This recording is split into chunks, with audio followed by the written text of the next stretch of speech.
We, of course, will be joined by Joe Hansen to, of course, share with us what's going on outside the continent. Good morning, Joe. Good morning, guys. Morning, Olive. Good morning, Osage. Great scenes emanated from Kenya there.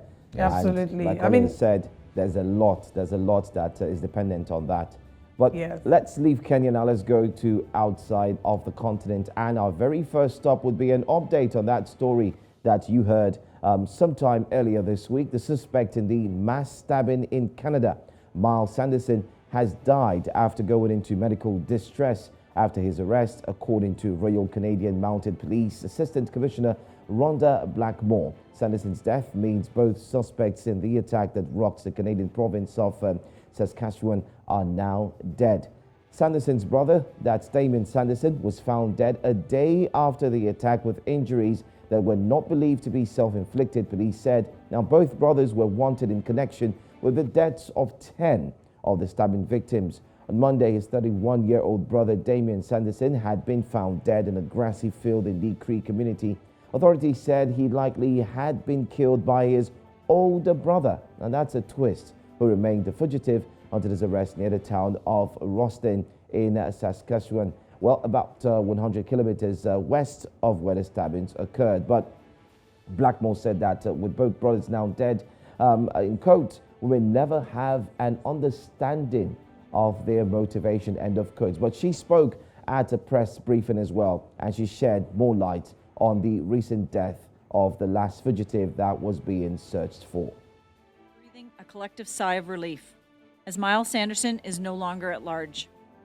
I can confirm that he is no longer a threat and there is no risk to the public related to this investigation. Police officers surrounded the vehicle and through verbal identification confirmed the identity of the driver to be Miles Sanderson. He was arrested by police and taken into custody. A knife was located inside the vehicle. Shortly after his arrest, he went into medical distress. Nearby, EMS were called by police to attend the scene, and he was transported to a hospital in Saskatoon. He was pronounced deceased at the hospital.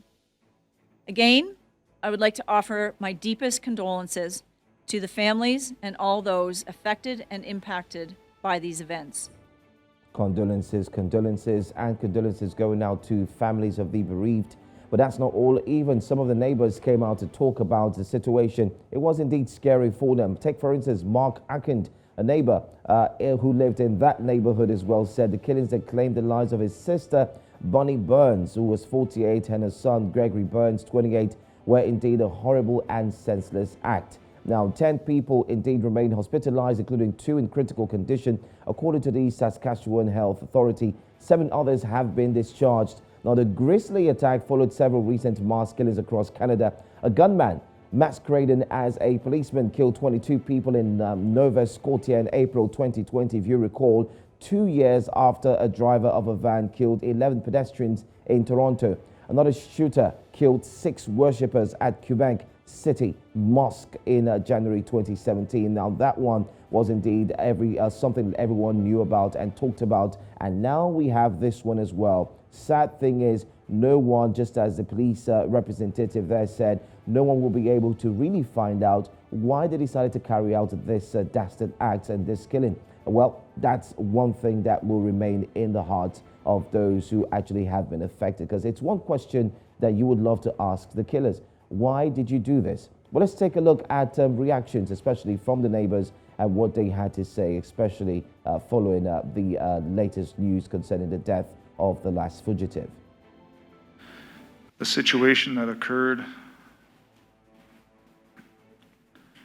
shouldn't happen to anyone. No one whatsoever.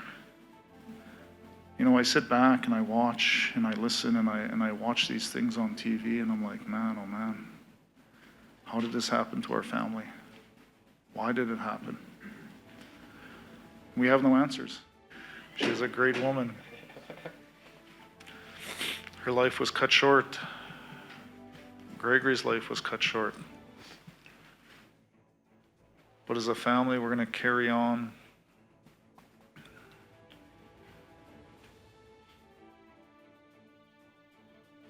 We're going to carry on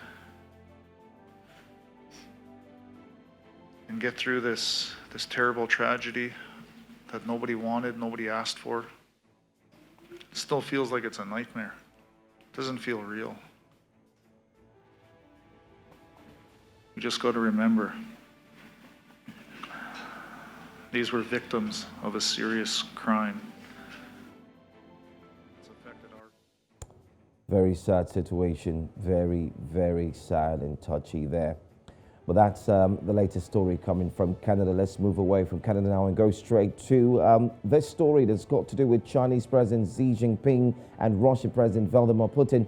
They're expected to meet next week in Uzbekistan as Beijing and Moscow ramp up economic cooperation in the face of Western-led censure and sanctions. Now, the Xi-Putin talks would be the first time the two men have come face-to-face since Moscow invaded Ukraine, and come as the Chinese leader is expected to kick off his first overseas trip since the start of the COVID-19 pandemic with a visit to Kazakhstan next week. The two leaders are due to meet on the sidelines of the Shanghai Cooperation Organization SCO summit taking place September 15 to 16.